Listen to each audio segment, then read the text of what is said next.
Salut camarades, alors moi c'est Cosmo, j'ai bientôt 27 ans et j'habite sur Paris, et je fais cette vidéo pour présenter mon projet d'émancipation de cette société à travers des villages autonomes. Donc le monde actuel est pris dans un mouvement, un capitalisme ultralibéral, mondialisé, qui s'auto-alimente pour devenir plus puissant et qui se sert des bas instincts de l'homme pour perdurer. Malheureusement, ce système ne peut aller que dans le mur, alors déjà pour des raisons écologiques évidentes, ensuite pour des raisons philosophiques, culturelles, sociales ou encore politiques, qui empêchent l'humanité d'aller vers son but. Et donc malheureusement, les gouvernements sont tenus par des lobbies, les lobbies de ce système, qui sont réellement eux au pouvoir. Et donc on ne peut rien attendre en réalité des gouvernements. C'est à nous, les gens, le peuple, de prendre notre destin en main pour aller vers ce changement.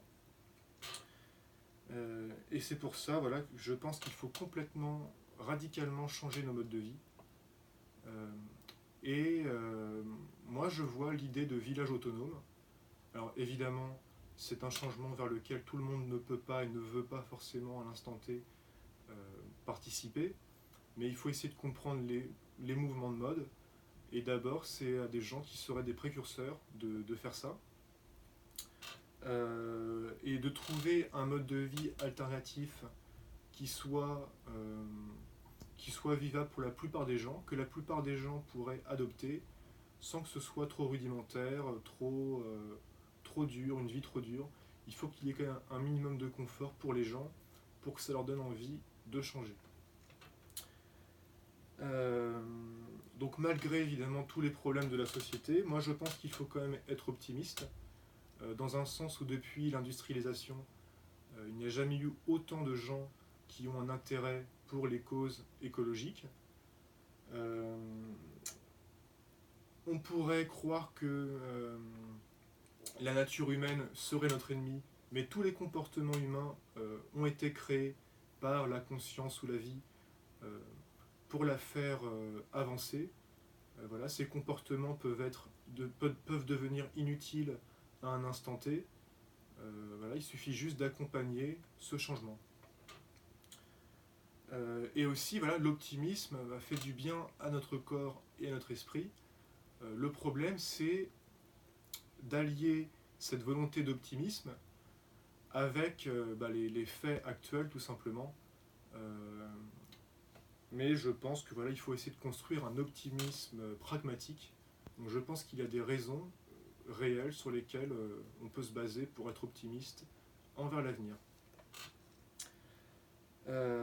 Et donc pour changer de vie, voilà, je pense qu'il faut d'abord faire une émancipation personnelle et vivre un peu dans la négation de l'inconscient créé par cette époque pour justement vivre un présent de manière bien plus intense que ce que propose le système ou la publicité, etc.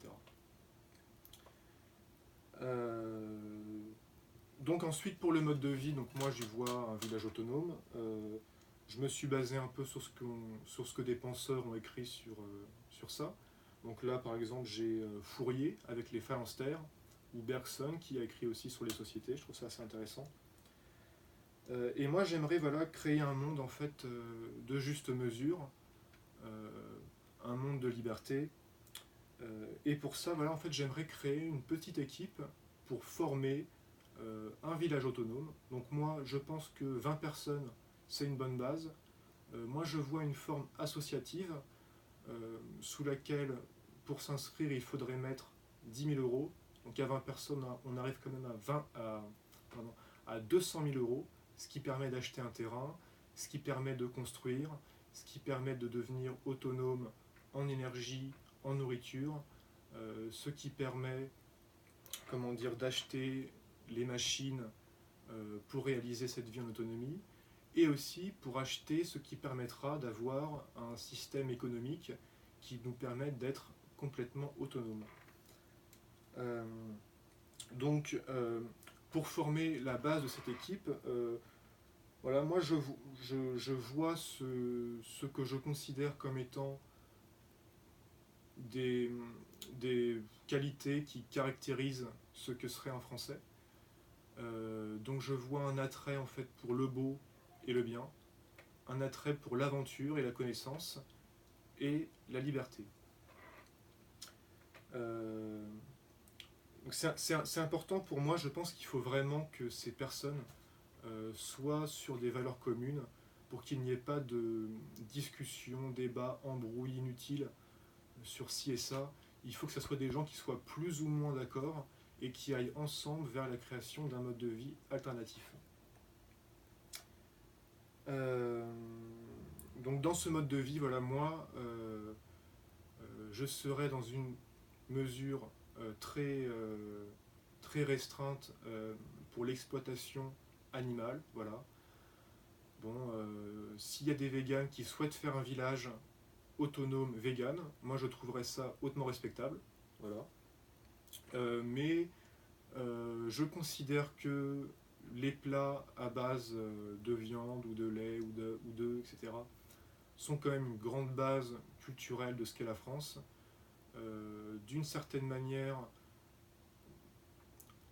avec humilité, en fait, je pense qu'on doit maîtriser notre environnement et accepter un échange énergétique naturel entre les choses, entre le vivant. Voilà, c'est un écosystème. Mais évidemment, on en est très loin actuellement avec les méthodes d'abattage voilà, classiques, industrielles.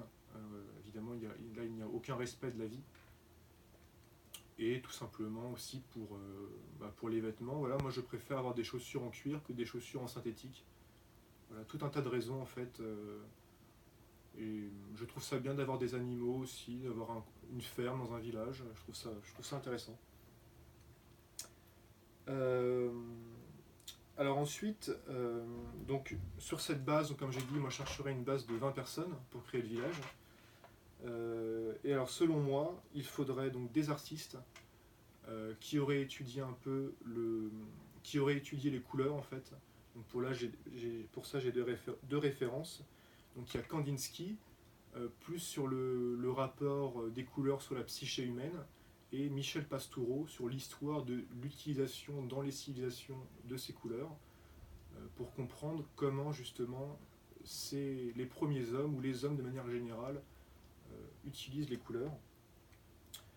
Ça serait bien aussi qu'il y ait des gens qui pratiquent la mosaïque, voilà, ou la poterie, par exemple, pour faire de la vaisselle en grès, en faïence, en argile. Il faudrait un ou plusieurs architectes. Alors là, c'est un point très important parce qu'il faut à la fois concevoir l'espace général du village, donc où sont les bâtiments, où sont les plantations, etc. Et ensuite, architecte sur le design général des bâtiments. Ensuite, il faudrait des bâtisseurs, voilà, qui connaissent bien les techniques de construction et surtout alternatives, écologiques.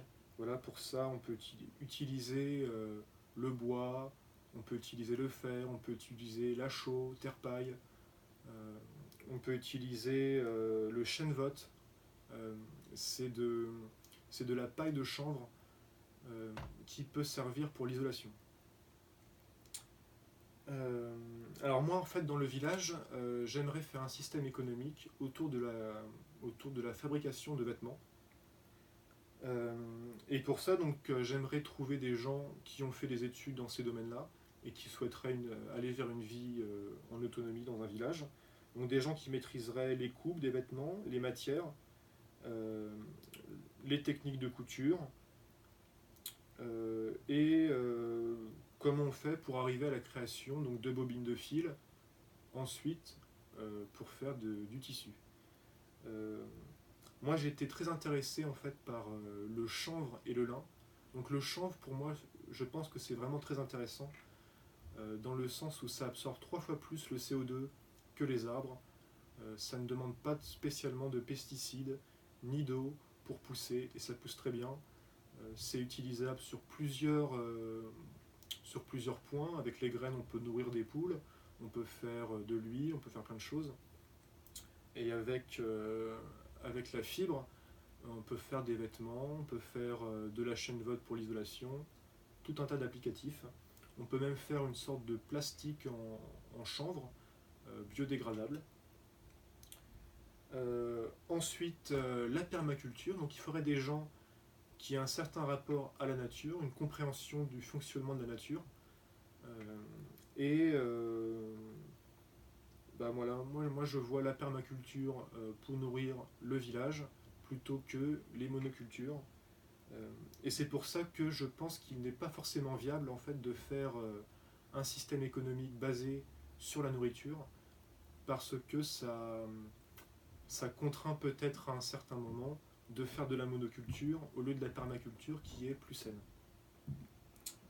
Alors ensuite, il faudrait des ingénieurs pour créer des machines, par exemple. Donc alors pour couper le bois, on peut utiliser des scieries qui fonctionnent avec une lame flexible, euh, euh, des scieries mobiles, voilà. Mais le principe, alors ça coûte pas forcément cher, mais le principe voilà, est assez simple. Et c'est pour ça que je pense qu'avec l'aide d'un ingénieur, on pourrait carrément fabriquer ce genre de machine. C'est assez simple, hein, il suffit d'un moteur, de deux roues, d'une courroie, euh, d'une structure qui s'axe comment dire, sur un rail. Et là, cette structure dont on peut changer la hauteur pour découper les planches. Alors après, il y a quelques petits ajustements comme un filet d'eau qui vient refroidir la lame, par exemple.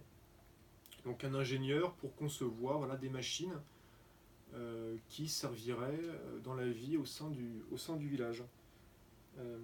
Alors ensuite, justement, on parlait de bois. Donc il peut y avoir un artisan qui maîtrise le bois, l'utilisation du bois, pour faire des meubles ou tout un tas d'applicatifs. Ensuite, quelqu'un qui soit assez calé dans l'énergie, donc c'est-à-dire comment devenir autonome en énergie. Donc bien sûr, à la base, avant ça, ça demande de restreindre dans nos modes de vie la consommation d'énergie. Euh, donc d'abord trouver comment dire, un chiffre de consommation d'énergie déjà en cohérence avec la planète. Voilà, on ne peut pas, en fonction du nombre d'êtres humains, on ne peut pas, comment dire, consommer plus qu'on devrait, sinon on arrive à des conséquences catastrophiques. Et ensuite, il faudrait quelqu'un pour la partie gestion, la partie juridique. Voilà. Euh, Est-ce qu'on fait ça sous forme associative? Est-ce qu'on peut dépenser moins, comment dire, dans les charges? Je ne sais pas. Euh, et alors la forme associative, c'est aussi, euh, c'est aussi que pourquoi le prix des choses. Donc en fait, les choses coûtent cher, tout simplement parce que le prix inclut le salaire des gens qui travaillent pour ces marques. Et en général, la chaîne de production post-fabrication, ce sont des gens qui coûtent cher en salaire parce qu'il faut subventionner leur mode de vie de bourgeois. Voilà, les gens qui sont dans la com, le marketing, etc. Donc là, par exemple, j'ai acheté un béret, mais la boutique est au Faubourg Saint-Honoré. Donc je suis content d'acheter un béret fabriqué en France, mais je n'ai pas forcément envie de payer dans le prix voilà, l'achat d'une boutique Faubourg Saint-Honoré, je m'en fiche. Mais par contre, si, si, si l'on produit au sein d'un village, euh, nos modes de vie en fait ne coûtent pas très cher. On peut être riche avec très peu. Sur Paris, voilà, le coût d'un appart pour vivre avec femme et enfants, c'est au moins 500 000 euros. Et encore pour une surface pas très grande comparée à ce qu'on pourrait avoir en campagne. Euh, euh, et donc, c'est pour ça que je pense que vivre en village autonome, c'est la meilleure solution, qu'on peut arriver à vendre des produits à coût relativement bas.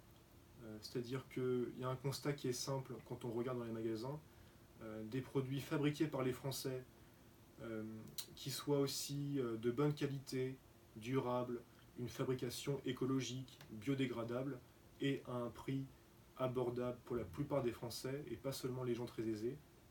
Ces produits n'existent pas, c'est à nous de les créer, c'est à nous de proposer ces produits aux Français et au travers transmettre l'idée d'une vie plus simple en accord avec tous les enjeux qui sont à venir et d'inciter les gens à aller vers cette vie en autonomie, montrer que l'on peut vivre dans un mode de vie alternatif et proposer ça aux gens tout simplement en espérant qu'ils l'adoptent.